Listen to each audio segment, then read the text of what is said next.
Hello everyone. In this video, I'm going to explain the designing of a stable multivibrator, both asymmetric and symmetric stable multivibrator. Asymmetric multivibrator, a circuit where the on time and off time are actually not equal. So on time can be more than off time, or off time can be more than on time. That is called asymmetric. In the symmetric multivibrator, we are designing for 50% duty cycle as mentioned over here, with on period is equal to off period. That is T equal to T on plus T off. That's on period and off period is 1 millisecond. So that means 50%, 0.5 each. So we are going to design both the circuits. So this is for asymmetric multivibrator, where what we have selected over here is the duty cycle equal to 60%, and I want to design a free running oscillator. A stable multivibrator is called free running oscillator also, with a frequency of 1 kilohertz. So this is the designing procedure. So T equal to 1 millisecond, duty cycle is equal to 0.6, and these are the formulas used, T on and T off. That is T on is equal to 0.693 RA plus RB into C, and T off equal to 0.693 RB into C. RA and RB means these two resistors, capacitor is this one. In this case, just substitute, assuming that capacitor is equal to 0.1 microfarad, just substitute in this formula and find out RB first. Capacitor is 0.1 microfarad, this capacitor is 0.1 microfarad. Substitute, find out RB, then go back to this formula and substitute here, and where RA is the only unknown parameter which you can find out, and we'll get the answer. So find out the RA and RB by using these formulas and substitute in this circuit. Now, it's a stable multivibrator. It is called a stable multivibrator because it has got no stable state. That means it is freely it will move between on and off period, that is 1 and 0 continuously. So this is the expected waveform with on period more than off period, because we are designing for 60% over here. This is the waveform we get across the capacitor, the charging and discharging of the capacitor. So it changes between 2/3 VCC and 1/3 VCC always. The lower end is 1/3 VCC and the upper end is 2/3 VCC. This is a stable multivibrator, asymmetric stable multivibrator. To design a symmetrical stable multivibrator, this is the diagram. Some modification we need to actually do, where in this case the RA is equal to RB, because the formula for calculating both on period and off period is same. So as long as this is same and we are assuming capacitor value equal to 0.1, RA will be equal to RB, RA is equal to RB. So we substitute those values, and the difference is here we connect one diode across the resistor RB, because that actually provides the discharging path to pin number 7, that is discharge pin.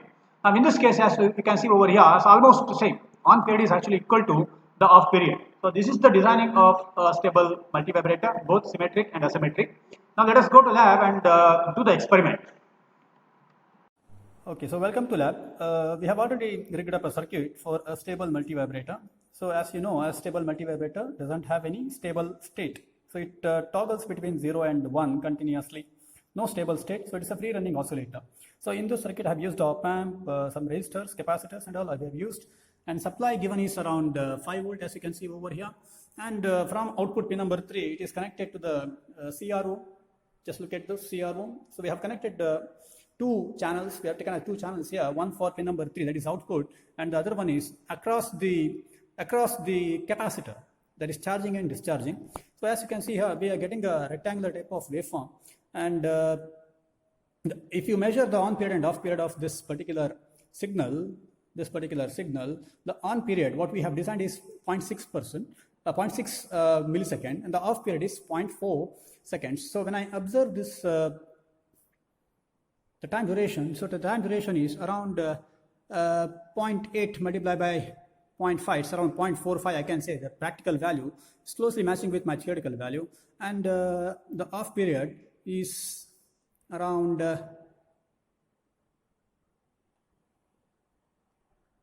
0.3 roughly. So it is almost matching with my designed values. And if I observe only the charging and discharging of capacitor, just look at this, keep it in the DC condition, this one DC condition. So when this is the reference line, as you can see, this is the reference line. I'll keep it here. This is the reference line, and this is a DC condition. What we have said. Now I release this ground. It shifted in the top direction. So that means if I observe the voltage, the positive, this voltage and this voltage, this will be 2/3 VCC. This will be 1/3 VCC. My VCC is 5 volt. 1/3 of that and 2/3 of that. That's what I'll get here. So this is basically a stable multivibrator, and in my case, in this case, It is asymmetrical stable multi-vibrator because on period is larger than the off period, that is 60% duty cycle. Okay, so this is second part of the experiment, that is symmetrical stable multi-vibrator. It is called symmetrical because the duty cycle is 50%, that is on period should be equal to the off period. So what we have included over here is some one diode, and the resistor values are as per the design. So that's what we have put. Now just see the output. The output here, the on period is equal to, almost equal to the off period. Just a small variation, that is fine, but the on period is equal to the off period, around 0.4 and 0.4, that's what I'm getting here. So this is a 50% symmetrical stable multi-vibrator.